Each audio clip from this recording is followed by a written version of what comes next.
आखिरी चूना रोड़ने का वक्त आ गया। गढ़ की दरवाजे बंद कर दो।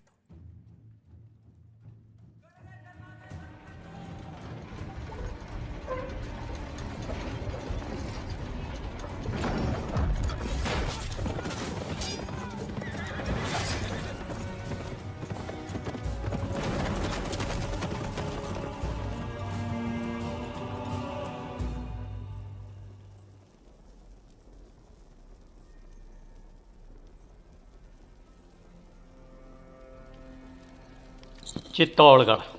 चित्तौड़गढ़ का किला अरावली की पहाड़ियों पर बसा एशिया का सबसे बड़ा किला, जिसे 2013 में यूनेस्को ने विश्व विरासत घोषित किया। जी हाँ, अपने आप में अद्भुत और राजपूताना स्थापत्य कला का अद्भुत नमूना।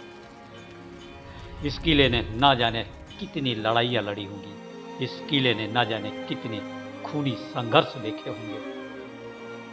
इस किले के संग्रहालय में रखे ये जो हथियार, इन हथियारों ने ना जाने कितने युद्ध लड़े होंगे। यहाँ जो तोपें रखी हैं, उन तोपों से ना जाने कितने युद्ध लड़े गए होंगे। 700 एकड़ और 13 किलोमीटर की परिधि में फैले इस किले के कण कण में राजस्थान और भारत का गौरवशाली स्वर्णिम इतिहास बिखरा पड़ा है। कभी यह किला राजस्थान की राजनीतिक विरासत का केंद्र हुआ करता था। मेवाड़ की राजधानी कहे जाने वाले चित्तौड़गढ़ कभी यहाँ से संचालित होती थी पूरे राजस्थान की राजनीति।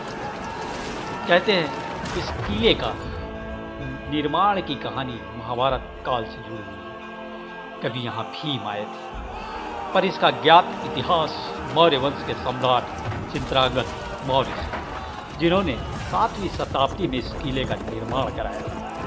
इस किले में 104 मंदिर और 84 कुंड, जिसमें से एक भीम कुंड भी। कहते हैं भीम ने पानी की तलाश में यहाँ अपना बायां पैर पटका था और कुंड का निर्माण हो गया। यहाँ एक गौमुख भी है, जहाँ से अविरल जल की धारा बहते हैं। जल कहाँ से आता है आज तक इसका पता कोई नहीं लगा सका, पर उस जल से सदियों से महादेव का जलाभिषेक होता आ रहा है। राजा चित्रांगद मौर्य के बाद 14वीं शताब्दी में राणा कुंभा का दौर आया। राणा कुंभा का दौर भी स्वर्णिम दौर कहा जाता है। राणा कुंभा ने इस किले का पुनर्निर्माण करवाया। मालवा और गुजरात जीतकर उन्होंने यहाँ विजय स्तंभ का निर्माण कराया। विजय स्तंभ 9 खंडों वाला विजय स्तंभ, जो शिव जी की डमरू के समान दिखता है। कहते हैं कि उस समय इसके निर्माण में 90 लाख रुपए का खर्च आया था। यह विजय स्तंभ राजस्थान पुलिस के बैज के प्रतीक के रूप में नजर आता है।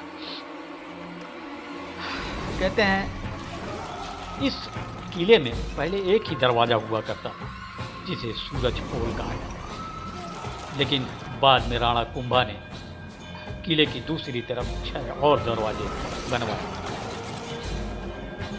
कभी इस किले में 1 लाख लोग एक साथ रहते थे। इस किले में बाजार, हाट, मनोरंजन के केंद्र, मंदिर सब कुछ होता था।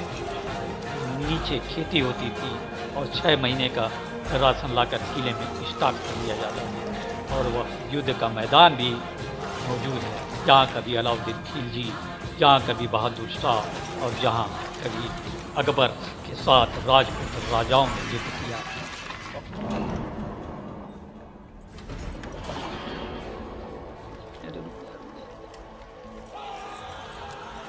इस किले ने जहाँ राजा चित्रांगद और राजा राणा कुंभा, महाराणा प्रताप को नियोजित तथा कई राजवंशों का शासन व निर्माण देखा है, तो मुगलों का विध्वंस भी देखा है। इस किले ने मीराबाई की कृष्ण भक्ति देखी है, तो पन्नाध्याय का त्याग देखा है। राजपूत राजाओं का बलिदान देखा है, तो इस किले में आक्रमण करने वाले अलाउद्दीन खिलजी, बहादुर शाह तथा अकबर द्वारा उजाड़े गए किले के स्वर्णिम दीवारों को भी देखा है। इस किले ने 1303 में 16,000 छतरानियों के साथ रानी पद्मिनी 1535 में रानी कर्णावती तथा 1568 में माता फूलकुंवर का हजारों छतरानियों के साथ जौहर भी देखा है।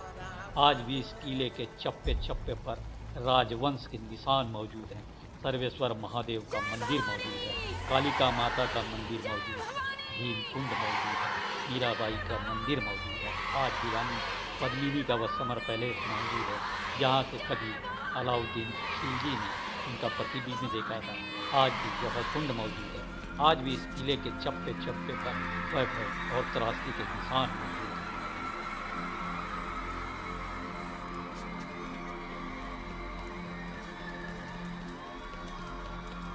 यदि आप भारत के प्राचीन सभ्यता, संस्कृति, स्थापत्य कला को नज़दीक से देखना चाहते हैं, आप चाहते हैं कि जो हमारे पूर्वज जो निर्माण कराया करते थे वो कितना अद्भुत हुआ करता है, जिसकी सामने आज तक नहीं, तो आप चित्तौड़गढ़ किला जरूर जाइए और देखिए कि कैसे पहाड़ियों पर इतना विशाल किला उस दौर में बनवाया गया था। और जानिए कि राजपूत राजाओं और तब के लोगों के बलिदान की कहानी, जानिए तब के लोगों के परिश्रम की कहानी, तब के लोगों के साहस और शौर्य की कहानी।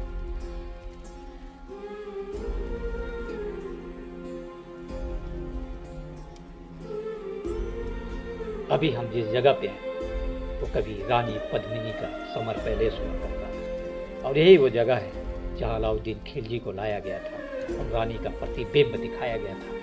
समर पैलेस जहाँ रानी रहा करती थी गर्मी के दिन, ये पूरा जो इलाका है रानी पद्मिनी और उनकी दासियों के रहने के लिए, रानी पद्मिनी यही से गौमुख स्नान करने जाया करती थी। यह जगह है जहाँ से कभी आक्रमणकारी किले में दाखिल हुआ करते थे, खिलजी भी यहीं से दाखिल हुआ। तो अद्भुत इतिहास समेटे हुए है राजस्थान का चित्तौड़गढ़ किला, अद्भुत कहानी नवरेज है चित्तौड़गढ़ का किला।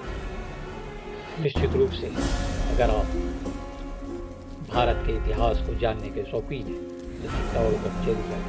यही एक कुंड था पहले, चलते हैं वहाँ बोर्ड लगा हुआ है। यही जौहर स्तर है जहाँ रानी पद्मावती ने अपने हजारों दासियाँ थी उनके साथ उसी कुंड पे जौहर किया था और अपनी सात्विकता का परिचय दिया और एक महारानी होने का परिचय दिया। भले जौहर हो जाऊंगी लेकिन अलादीन खिलजी के हाथ नहीं लगूंगी।